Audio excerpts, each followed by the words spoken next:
Happy New Year, everyone.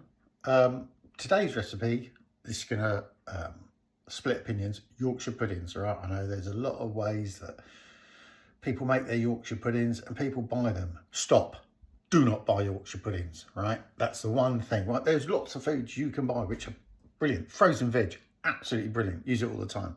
Yorkshire puddings, do not buy Yorkshire puddings. The ones you buy are rubbish. Make your own. It's easy. And I'm going to show you a recipe here that works for once you've cooked them off and you've had them for your roast or midweek. Freeze them, right? Once they're frozen, you can whack them in the oven for about 5 minutes, right? Or even less to let them warm through. You've got perfect Yorkshire puddings again. So here we go. Yorkshire puddings. So what we've got, let me turn this around. We have got 140 grams of plain flour. We have 4 eggs. We have 200 ml of full fat milk. Now you can use semi-skimmed, and I've tried it with semi-skimmed and I've tried it with full fat. They do come out better with full fat.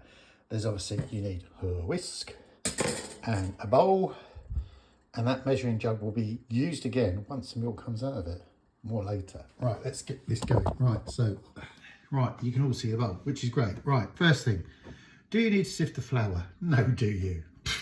Right, you're making a batter. You don't need to mix the flour, right? Oh, sorry, sift the flour. Right, stick in your eggs.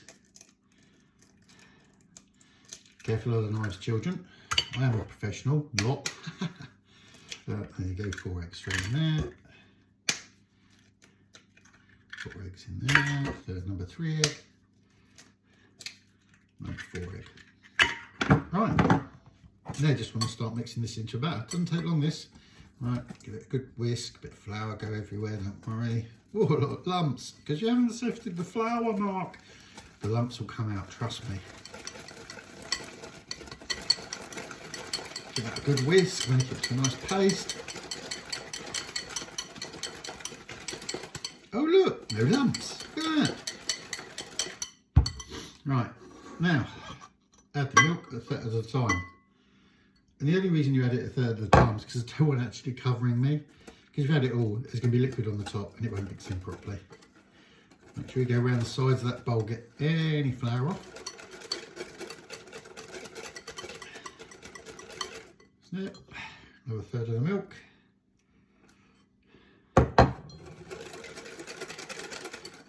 It incorporates really quickly now. Flour off, last of the milk. Whack it in there. Now, I said that jug is going to be used again in a minute, and the reason for that is, let me just show you.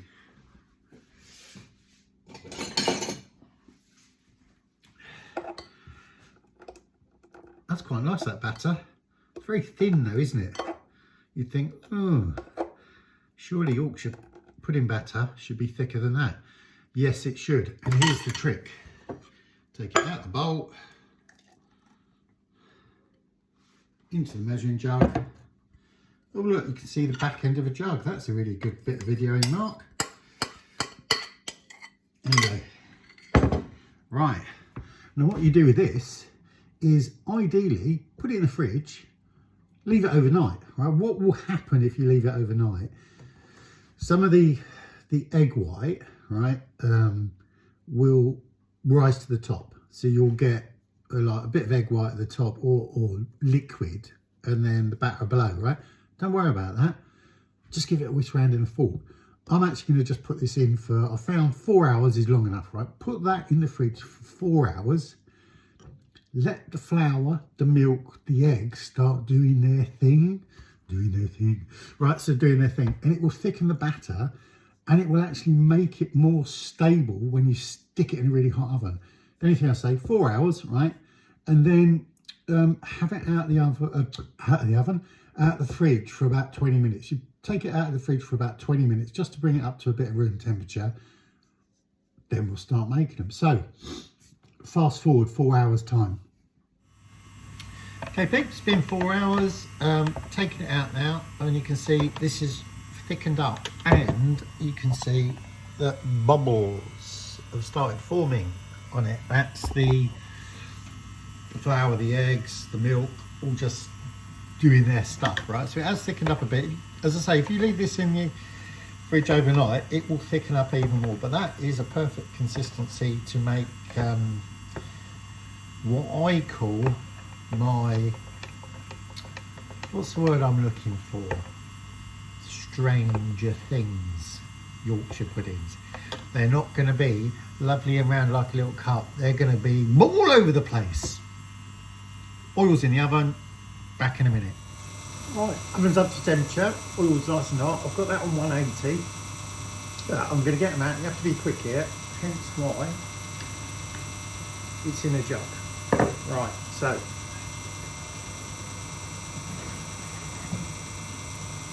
get that out and then just pour away.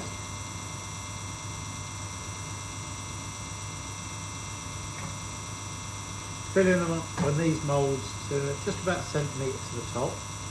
As I say, I want these to become what I call mutant Yorkshire puddings. Right, you can see here that I'm using, it's like a fairy cake tin, okay? And the reason I do that is I don't want them uniform, I want them to all puff up. Oh, I've got 11 out of that one. Right, these are going in the oven. Do not open the oven once they've gone in.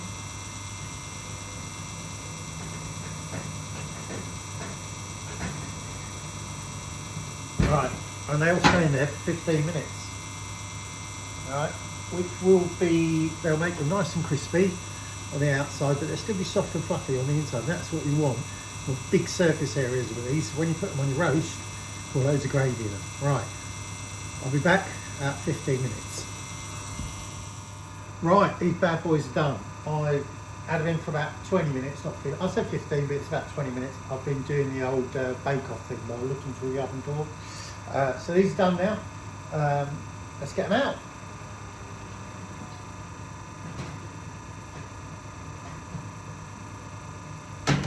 Look at those Newton Yorkies, right? Let's give you a quick, this is like drone shot. Ooh. Right, they are beautiful and done now. Outsides are nice and crispy. They'll be soft insides. As I said, right, these are mutant. I love them like this. They're the best way. If you want them to be a bit more uniform, use something like a muffin tin that's got a higher side, right? So the side of this mould is about like that. If you want them uniform, bigger mould, right? Because it will make them actually rise uniformly. So that's it, these are done. Quick tip, leave them in the tin until they cool down. It'll be a lot easier to get out of the tin. These are just going to get heated up 5 minutes while the roast is just about done. Whatever you don't use today, stick them in the freezer. Right, if you like the video, don't forget, like and subscribe. I'll see you on the next one. Cody Cooks.